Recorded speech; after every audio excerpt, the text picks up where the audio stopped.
નમસ્કાર મિત્રો. મધદરિયે ડૂબતું જહાજ છે અને 12 ખલાસીઓ મદદ માટે પોકાર લગાવી રહ્યા છે. કઈ પણ સંજોગોમાં જીવવા માટે પ્રયત્ન કરે છે કે કોઈ આવી જાય અને બચાવી લે. દૂર દૂર સુધી કોઈ વ્યક્તિ નથી બતાતું. ચારે દિશામાં દરિયો છે ને આ મધદરિયે પાણીની થપાટો ખાતા અલ પીરાને પીર જહાજની આજે વાત કરવી છે. પોરબંદર થી નીકળેલું અલ પીરાને પીર જહાજ ઈરાન નથી પહોંચ્યું.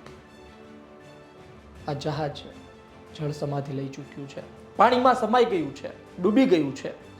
આ બાબતે આજે વાત કરીશું. શું થયું હતું, તમામ વાતને લઈને, આ કેસને લઈને, અલ પીરાને પીર જહાજને લઈને. ગુજરાતે અને સૌરાષ્ટ્રે ભૂતકાળમાં જહાજ ડૂબતા જોયા છે. સૌરાષ્ટ્રનું વીજળી જે માંડવીથી મુંબઈ જઈ રહ્યું હતું, હાજી કાસમ તારી વીજળી રે મધદરિયે વેરણ થઈ. વર્ષો પહેલા બનેલી ઘટના આજે યાદ કરીએ તો પણ રૂવાડા બેઠા થઈ જાય છે. 1000થી પણ વધુ લોકો મૃત્યુ પામ્યા હતા. ટાઇટેનિક જહાજ, મોટા પ્રમાણમાં લોકો મૃત્યુ પામ્યા, ફિલ્મ પણ બની. એટલા માટે જહાજ ડૂબે એક મોટા સમાચાર બનતા હોય છે. પોરબંદરથી ચણા અને સામાન લઈને નીકળેલું જહાજ ઈરાનના અબાસ પોર્ટ જવાનું હતું. ઈરાનના અબાસ પોર્ટ પહોંચે આ પહેલા જ આ જહાજે જળ સમાધિ લીધી છે. 2 દિવસ પહેલા આજે હું આ વિડીયો શૂટ કરી રહ્યો છું તો 5 ડિસેમ્બર 2024ની તારીખ છે અને 2 દિવસ પહેલા એટલે 3 ડિસેમ્બર 2024ના દિવસે તે નીકળ્યું હોય તેવા સમાચાર છે. 48 કલાકમાં તેવું તો શું થયું કે આ જહાજે જળ સમાધિ લીધી. તેમાં રહેલા ખલાસીઓ જીવિત રહ્યા કે નહીં, તેની સાથે શું થયું, આ તમામ બાબતે વાત કરશું. 12 ખલાસી ક્રૂ મેમ્બર્સ તેઓ અંદર સવાર હતા. બધું બરોબર ચાલી રહ્યું હતું ને વર્ષોનો અનુભવ, વર્ષોથી આ જ કામ કરવાનું, એક દેશથી બીજા દેશ જવાનું અને દરિયા વચ્ચે રહેવાનું, મહિનાઓ સુધી દરિયા વચ્ચે રહેવાનું અને ત્યારબાદ જમીન જોવા મળે અને ત્યાંથી પણ અમુક દિવસમાં સામાન ભરી પાછું નીકળી જવાનું. આ એ લોકોનું જીવન. દરિયાથી ડરે નહીં, દરિયાના મોજાઓથી ડરે નહીં. મોટા મોટા તોફાન જોઈ લીધા હોય તેવા ખલાસીઓ સવાર હતા. સલાયાના વ્યક્તિનું આ જહાજ હતું. વાત એ છે કે તેઓ પોરબંદરથી નીકળી ગયા હતા. સામાન્ય ચાલી રહ્યું હતું, પરંતુ જેમ જેમ સમય પસાર થતો ગયો તેમ તેમ વાતાવરણ બગડતું ગયું. ભૂતકાળની જે ઘટનાઓ છે ત્યારે પણ આ જ પ્રકારની સ્થિતિ હતી કે ભયંકર તોફાન આવે, મોટા મોટા પાણીના મોજા, અને તેમાં એ જહાજ ટકી શકે નહીં. જહાજ તૂટી ભાંગે અથવા તો જહાજમાં ગાબડું પડે, જહાજની અંદર પાણી ભરાય અને જહાજ ડૂબી જાય.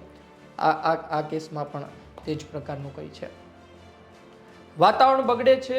અલ પીરાને પીર જહાજ આ વાતાવરણ સામે ટકી શકતું નથી. ટેકનિકલ ખામી સર્જાય છે, સિસ્ટમમાં એરર આવે છે અને ખબર પડે છે કે હવે આપણા હાથની વાત નથી, એટલે કે આ જહાજ કદાચ હવે ડૂબી જ રહ્યું છે અને કોઈ નહીં બચાવી શકે. શરૂઆતમાં કપ્તાનને ખબર પડે છે, તે લોકોને, ત્યાંના ક્રૂ મેમ્બર્સને કહેતા પહેલા પણ વિચારે છે અને ત્યારબાદ હિંમત દાખવી વાત કરે છે. આપસમાં વાત કરવામાં આવે છે, એકબીજા સાથે વાત કરે છે ખલાસીઓ કે હવે શું કરશું. દૂર દૂર સુધી કોઈ નથી, દૂર દૂર સુધી કોઈને અવાજ પહોંચે પણ તેવું નથી. ઈમેલ મારફતે મદદ માંગવામાં આવે છે.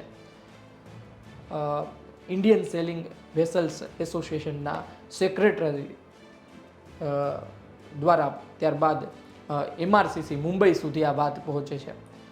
MRCC મુંબઈ વેસલ્સની ટીમ આવે છે અને ત્યારબાદ રેસ્ક્યુ કરવામાં આવે છે. ખરા અર્થમાં તો પાકિસ્તાન ની જે સિક્યોરિટી છે, મેરીટાઈમ સિક્યોરિટી અને ઇન્ડિયન કોસ્ટગાર્ડ દ્વારા સંયુક્ત ઓપરેશન કરવામાં આવે છે અને લોકોને બચાવવામાં આવે છે.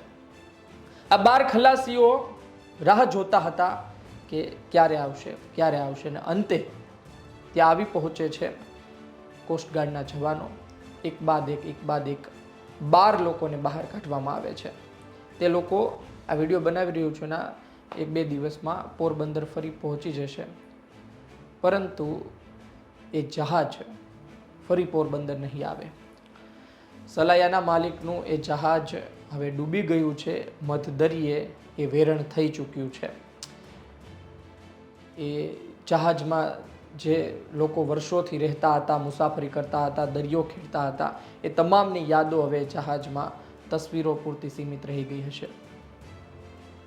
સમગ્ર સમાચાર સામે આવે છે 5 તારીખે સવારે, અને 5 તારીખે 5 ડિસેમ્બરના 8 વાગ્યાની આસપાસ આ જહાજ ડૂબવાનું શરૂ થયું હોય તેવા સમાચાર છે, અને અમુક કલાકોમાં ડૂબી જતું હોય છે. તો ડૂબી ગયું, પણ વાત એ હતી કે આ ખલાસીઓ બચશે કે નહીં. તમામ ખલાસીઓને બચાવી લેવામાં આવ્યા છે. અલ પીરાને પીર જહાજ એટલું મોટું પણ નથી ને એટલા લોકો પણ સવાર નહોતા, પરંતુ વાત એ છે કે જહાજ નાનું પણ નહોતું, 12 લોકો પણ હતા. અને જો સમયસર MRCC મુંબઈ પહોંચી ના હોત, કોસ્ટગાર્ડ દ્વારા ઓપરેશન ના કરવામાં આવ્યું હોત, તો અલ પીરાને પીર સાથે એ 12 ખલાસી પણ જળ સમાધિ લેત. તેમની પાસે તેવા સંસાધનો પણ નહોતા કે તેમાંથી નીકળી અને ત્યાંથી બીજી જગ્યાએ પહોંચી શકે. સામાન્ય રીતે મોટી શિપમાં નાની બોટ પણ હોય છે, તેના મારફતે લોકો નીકળી જતા હોય છે. આમાંથી પણ કદાચ તેઓ પોતાનો બચાવ કરી લે, પાણીમાં પહોંચી જાય, પરંતુ કેટલા દિવસ જીવે એ પણ મોટી વાત હતી. અત્યારે એ તમામને બચાવી લેવામાં આવ્યા છે, પરંતુ સલાયાનું એ અલ પીરાને પીર હવે નથી રહ્યું, એની જળ સમાધિ થઈ છે.